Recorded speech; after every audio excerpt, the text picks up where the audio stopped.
Hello छोटे छोटे बच्चों, और क्या हाल चाल है। यस यस, हमको पता है कि आप लोग ठीक है। देखिए एग्ज़ाम एकदम करीब आ गया है, अक्टूबर एकदम लास्ट पहुंच गया है। और आप देखिए कि एग्ज़ाम में ज़्यादा टाइम बचा नहीं है ना। तो आज मैं आप लोगों के लिए न्यू चैप्टर लेकर के आया हूँ। उसका नाम है वर्क, पावर एंड एनर्जी। ठीक है, उसमें का एक चीज़ हम आज बताना शुरू करते हैं, जिसका नाम है वर्क। क्या है इसका नाम? वर्क है। वर्क क्या है कि जैसे कि आप कोई भी काम कर रहे हैं, है ना। जैसे कि आपने कोई काम किया, फिजिकली किया, मेंटली किया, और भी बाकी चीज़ों के लिए आपने वर्क किया।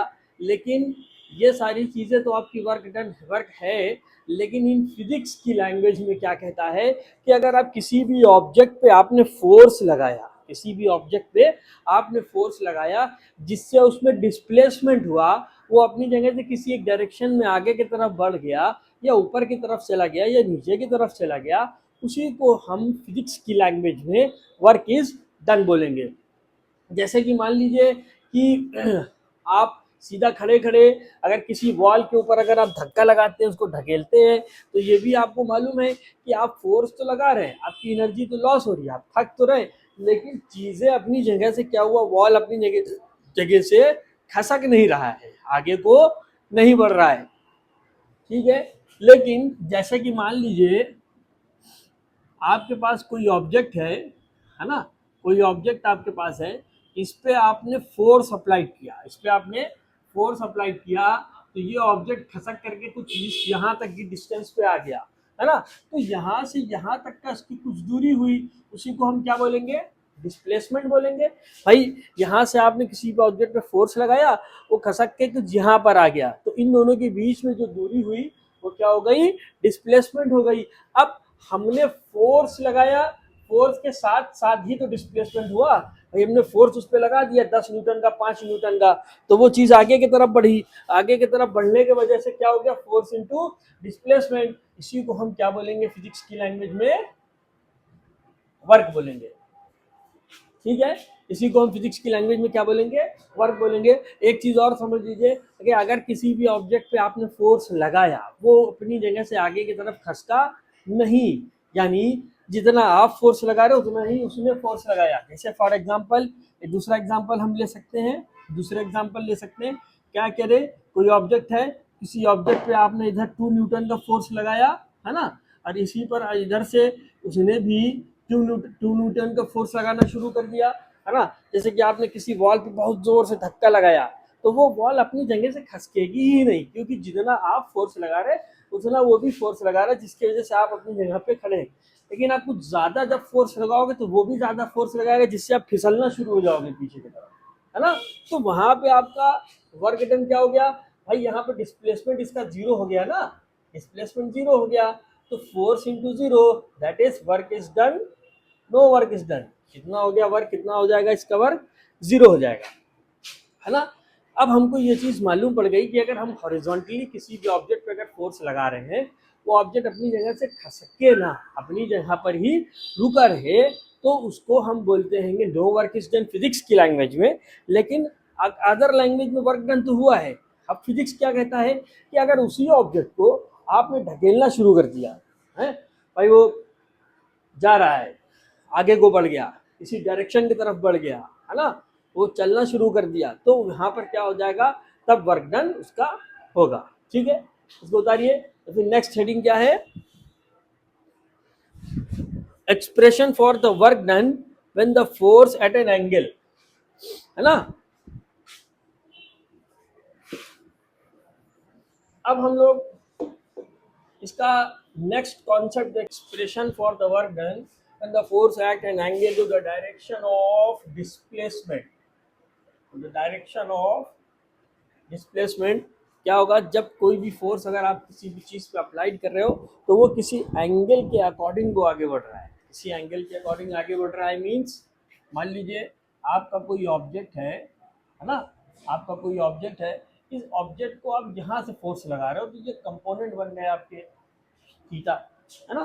तो इसी का अगर हम फिगर बनाना चाहें, ये हमारा फिगर बन गया, अगर हम इसका फिगर बनाएं, तो यहाँ पर कोई एक एंगल होगा आपका, है ना।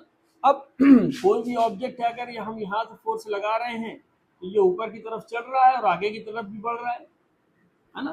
तो इसको हम O मान लेते हैं, इसको X मान लेते हैं, इसको A मान लेते हैं, ठीक है।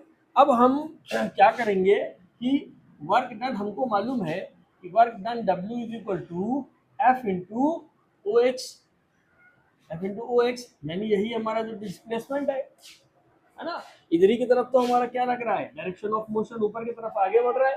भाई बढ़ तो आगे रहा है, लेकिन इधर ही की तरफ तो फोर्स लगा के आगे बढ़ रहा है वो ढाल आ गई तो क्या करे, ठीक है। तो हम ओ एक्स की वैल्यू निकालते, तो दो कंपोनेंट की अगर हम बात करें तो हमको मालूम है कि वहां पर हम कॉस थीटा यूज करेंगे। क्यों कॉस थीटा यूज करेंगे, क्योंकि बेस और हाइपोटेनस की बात हो रही है, परपेंडिकुलर और बेस की बात नहीं हो रही। परपेंडिकुलर बेस की बात होती तो हम टाइम स्टार्ट यूज करते, ठीक है। तो cos theta is equal to हमारा क्या हो जाएगा, बेस अपॉन हाइपोटेनस। अब बेस हमारा कितना है, ओ एक्स अपॉन ओ ए, है ना। तो हमको ओ एक्स ही निकालना है ना, ओ एक्स ही निकालना है हमें। तो क्या हो जाएगा, O X is equal to O A cos theta, है ना। O X is equal to O A cos theta. अब यहाँ पर हमने ओ एक्स की वैल्यू निकाल ली, यहाँ पे हम रख सकते हैं, है ना। तो ओ ए हमारा क्या है, आगे की तरफ ये तो बढ़ रहा है ना, तो क्या हो जाएगा, O X is equal to S cos theta, then W is equal to F into S cos theta, है ना। तो हमको यहाँ से पता चल गया कि अगर हम उस पर कोई फोर्स अप्लाइड करेंगे तो हमारे साथ क्या होगा, ये चीज होगा, F into S cos theta, ठीक है। बहुत इजी लैंग्वेज आप समझिए। अब इसमें हम केस बनाते हैं, special cases, positive work done, कुछ स्पेशल केस बना रहे हैं यहाँ पर, special cases, positive work done. Positive work done क्या है, पॉजिटिव वर्क डन क्या होगा, जब किसी भी ऑब्जेक्ट पे अगर आप फोर्स लगा रहे हो तो वो क्या हो रहा है, आगे की तरफ बढ़ रहा है ना। या कोई भी चीज को आप धक्का दे रहे हो तो वो अपनी जगह से खसकना शुरू कर दे रहा है, that is called a positive work done. इसको हम पॉजिटिव वर्क डन बोलेंगे। जैसे कि मान लीजिए कि किसी कुली ने, कोई कुली है,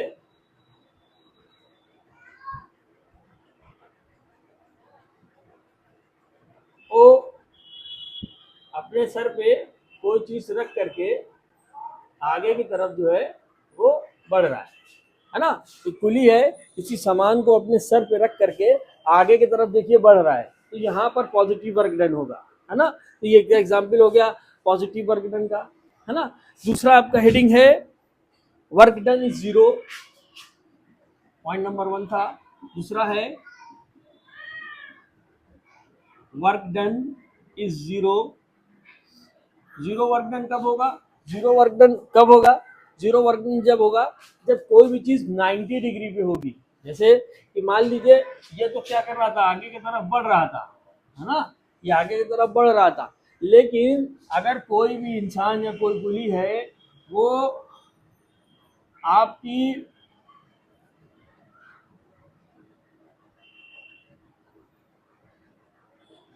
कोई ऑब्जेक्ट को अपने ऊपर सर पे रख करके वो अपनी जगह पे क्या है, खड़ा हुआ है, यानी ये जमीन के परपेंडिकुलरली इस पे फोर्स लग रहा है ना, जमीन के परपेंडिकुलरली इसका फोर्स लग रहा है।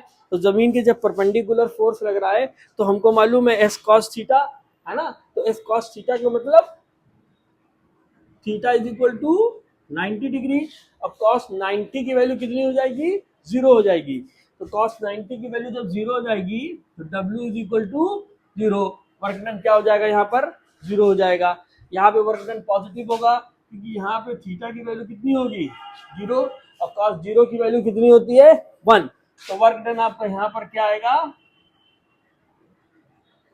पॉजिटिव आएगा, है ना। इसको नोट करिए, तो फिर आगे आगे चलते हैं हम, नेक्स्ट हेडिंग इसकी चलते हैं।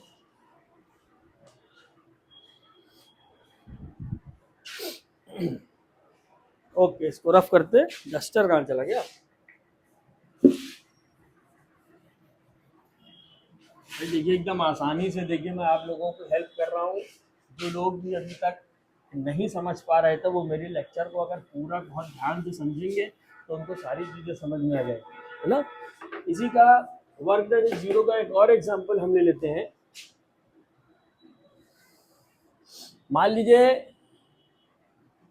बीच में आपकी अर्थ है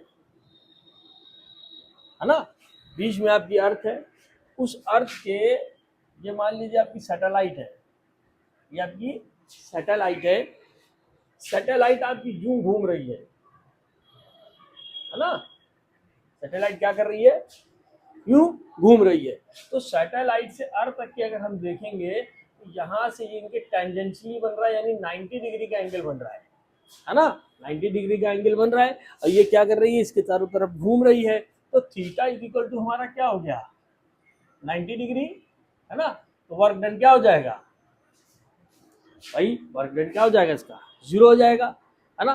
तो आप देख लीजिए कोई वर्क डन ही नहीं हो रहा है लेकिन पता चला अर्थ के चारों ओर वो चीज घूम भी रही है, सैटेलाइट, है ना, और वर्क डन जीरो भी है। देखिए बहुत ध्यान से देखिए, फिजिक्स है, इसको समझने की कोशिश करते रहेंगे तो आपको समझ में आता रहेगा। ठीक है, अब आगे चलते हैं। इसका नेक्स्ट हेडिंग है negative work done.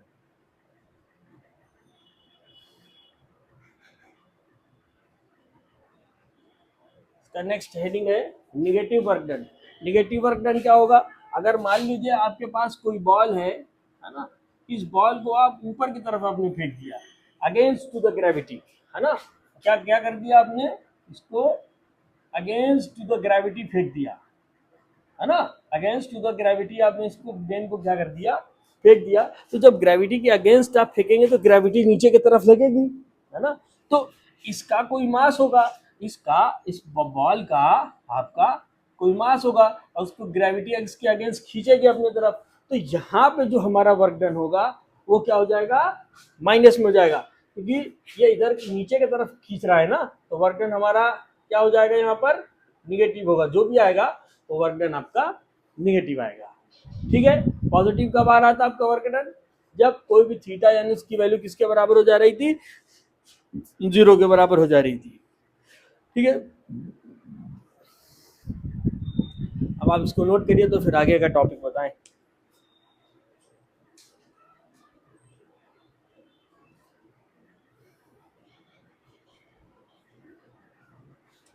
Okay, unit of work done क्या है?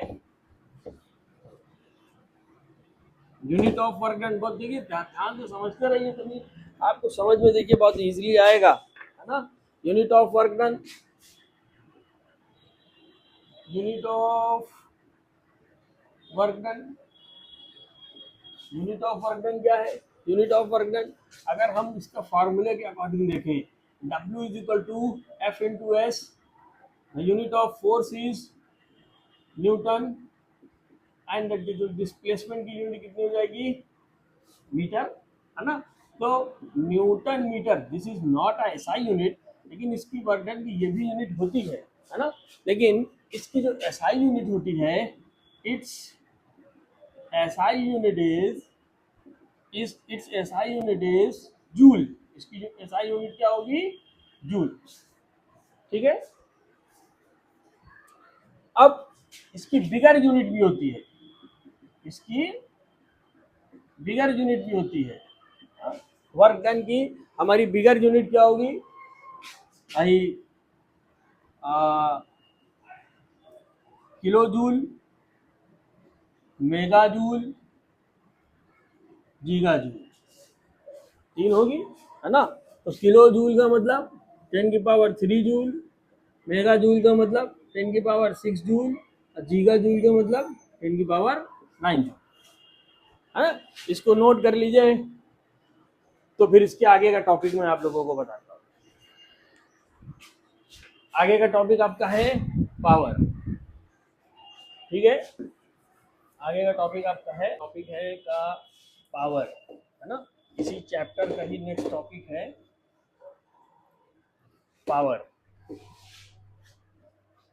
देखिए पावर क्या होता है, हमने इससे पहले वाले टॉपिक में वर्क डन के बारे में हम लोगों ने बहुत ही डिटेल में पढ़ा है। पावर आप देखिए क्या होता है। पावर पावर हम उसको बोलेंगे जो रेट ऑफ डूइंग वर्क है ना, कितने टाइम में कितना काम किया। जैसे कि मान लीजिए कि कोई आदमी ए है ना, वो किसी काम को 1 आवर में कर रहा है। कोई आदमी ए है, उसकी काम को 1 आवर में कर रहा है। अब कोई आदमी बी है, उसी काम को 3 आवर में कर रहा है। ठीक है, तो इसकी जो कैपेसिटी है काम करने की ज़्यादा है, इसकी कम है, क्योंकि ये कम टाइम में वही काम को कर रहा है। ये वाला आदमी कम टाइम में वही काम को कर रहा है, ये आदमी ज़्यादा टाइम में उसी काम को कर रहा है। तो हम पावर का अगर फॉर्मूला बनाएं तो वर्क डन यानी जो काम हुआ कितना देर में हुआ अपॉन टाइम, यानी रेट ऑफ डूइंग वर्क, यानी कि work done per unit time में जितना भी हमारा काम होगा उसी को हम पावर बोलेंगे। अब हम लोग एक चीज़ और जानते हैं कि W इज इक्वल टू क्या होता है, फोर्स इंटू डिस्प्लेसमेंट, है ना।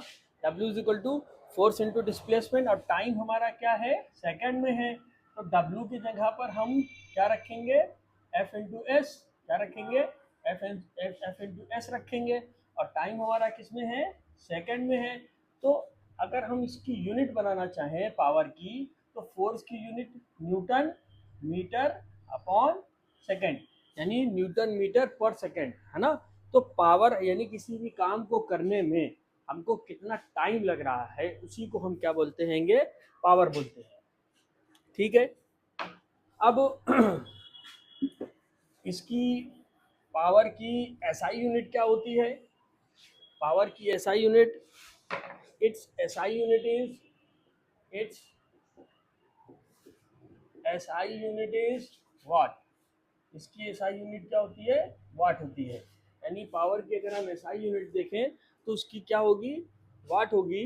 और अगर हम इसकी एक और यूनिट बनाए पावर का, हमको फॉर्मूला पता है work done per unit time, तो इसकी यूनिट हमारी क्या हो जाएगी, जूल, और इसकी हो जाएगी सेकंड।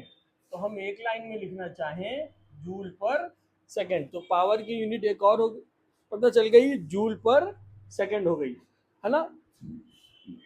इसकी बिगर यूनिट क्या है, पावर की बिगर यूनिट क्या है। पावर की बिगर यूनिट हमको मालूम है, एक तो होता है का किलोवाट, दूसरा मेगावाट, तीसरा गीगावाट, है ना। किलोवाट में कितना हो जाएगा, 10⁻³ वाट, मेगावाट में 10⁻6 वाट, एंड गीगावाट में 10⁻9 वाट, है ना। तो इसकी बिगर यूनिट के बारे में आप याद रखिएगा। अच्छा, अगर हम कोई न्यूमेरिकली इसका एग्जांपल देखें, तो न्यूमेरिकली अगर हम इसका एग्जांपल देखेंगे तो न्यूमेरिकली एग्जांपल मान लीजिए कोई लिफ्टर है या कोई क्रेन है ना, वो 4 किलोग्राम के फोर्स को 2 मीटर ऊपर उठा रहा है 4 सेकंड के अंदर, है ना। तो ये वाला हमारा ये क्या हो गया, मास, ये क्या हो गया, हाइट, ऊपर तक उठा रहा है, ये क्या हो गया, टाइम हो गया, है ना। तो अगर हम इसकी पावर से अगर इसको हम कंपेयर करें तो पावर का फॉर्मूला होता है वर्क डन अपॉन टाइम, और वर्क डन का फॉर्मूला mgh अपॉन टाइम। क्यों, mg क्या चीज है, mg हमारा है फोर्स, mg क्या है, फोर्स है, और h हमारा डिस्प्लेसमेंट हो जाएगा, यानी ऊपर की तरफ उठा रहा है, डायरेक्शन ऊपर की तरफ है। तो हम वैल्यू रखते हैं, मास हमारा है 4, ग्रेविटी हम ले लेते हैं 10, हाइट 2 मीटर, टाइम 4 सेकेंड। तो 4 से 4 कितना हो गया, कैंसिल हो गया। तो पावर कितना आ गया, 20 वाट। पावर कितना आ गया आपका, 20 वाट, है ना। तो अगर हम इस न्यूमेरिकली एक एग्जांपल के तौर पर अगर इसको हम समझना चाहें तो हमने यहाँ पर पावर के बारे में आपको समझा दिया है। एक चीज और पावर में होती है, 1 हॉर्स पावर कितने के बराबर होता है। ये सब चीजें देखिए एग्जाम में बहुत ही विस्तार से, बहुत ही डिटेल में पूछता है, तो आप लोगों को पता होना चाहिए कि 1 हॉर्स पावर 1 हॉर्स पावर का मतलब 1 HP कितना 746 वाट कितने के बराबर होता है 746 वाट के बराबर होता है।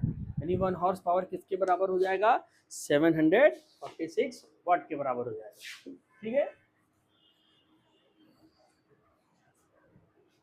ओके।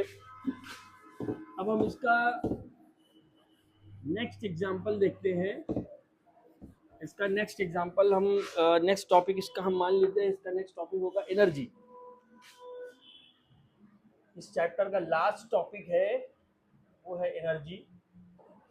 एनर्जी क्या चीज है किसी काम को करने में कितनी कैपेसिटी है उसकी, किसी काम को करने में कितनी ताकत उसके अंदर लग रही है, उसी को हम एनर्जी बोलेंगे।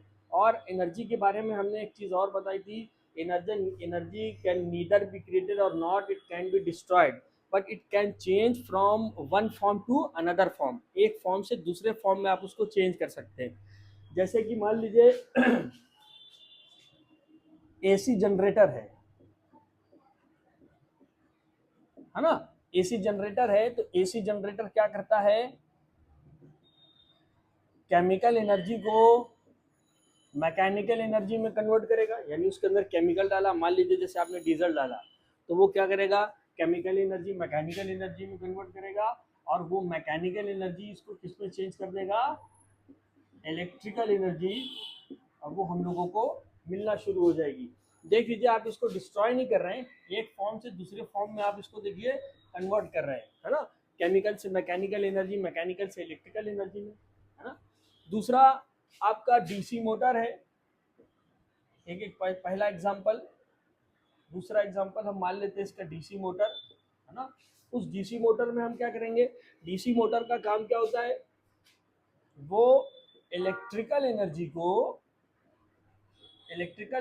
किस में कन्वर्ट कर देता है, मैकेनिकल एनर्जी में कन्वर्ट कर देता है। किस में कन्वर्ट कर देता है, मैकेनिकल एनर्जी में कन्वर्ट कर देता है। यानी आपको इलेक्ट्रिसिटी मिलेगी, उसी से मशीन चलना शुरू हो जाएगी, है ना। तो उसको मैकेनिकल एनर्जी में कन्वर्ट होगा जिससे हमको वो पानी खींच के हमको देगा, ऊपर की तरफ चलाएगा। ठीक है, तो ये तो हमारा एनर्जी का हो गया। अच्छा, एनर्जी में और भी चीज़ें आपकी है, थर्मल एनर्जी है, सोलर एनर्जी है, पोटेंशियल एनर्जी है, काइनेटिक एनर्जी है। ये सारी फॉर्म्स होती है एनर्जी की। तो अगर हम फॉर्म्स ऑफ एनर्जी के बारे में देखें, फॉर्म्स ऑफ एनर्जी, है ना, एनर्जी की फॉर्म्स के बारे में अगर हम देखें तो इलेक्ट्रिकल एनर्जी के बारे में हमको पता है कि इलेक्ट्रिकल एनर्जी हमको कैसे मिलती है, केमिकल एनर्जी से मैकेनिकल एनर्जी में कन्वर्ट होता है, मैकेनिकल एनर्जी से आपको इलेक्ट्रिकल एनर्जी मिलना शुरू हो जाती है ना। और भी चीज़ें अगर हम देखेंगे, thermal energy, potential energy, kinetic energy. तो पहला अगर हम डालें यहाँ पर काइनेटिक एनर्जी का हमको फॉर्मूला मालूम है, हाफ mv²। ये कब लगेगा, जब कोई चीज़ मोशन में होगा, जब कोई चीज़ किस में होगा, मोशन में होगा, है ना। दूसरा अगर हम देखें पोटेंशियल एनर्जी, जिसको पीई से डिनोट कर रहे हैं, इसका फॉर्मूला होता है mgh। यानी कोई भी ऑब्जेक्ट जो है या तो ऊपर की तरफ जा रहा है या नीचे की तरफ आ रहा है, यदि ग्रेविटी के अगेंस्ट जा रहा है या ग्रेविटी की तरफ आ रहा है, तो हमारा क्या हो जाएगा, या यहाँ पर हम एग्जाम्पल अगर लिखें, अगेंस्ट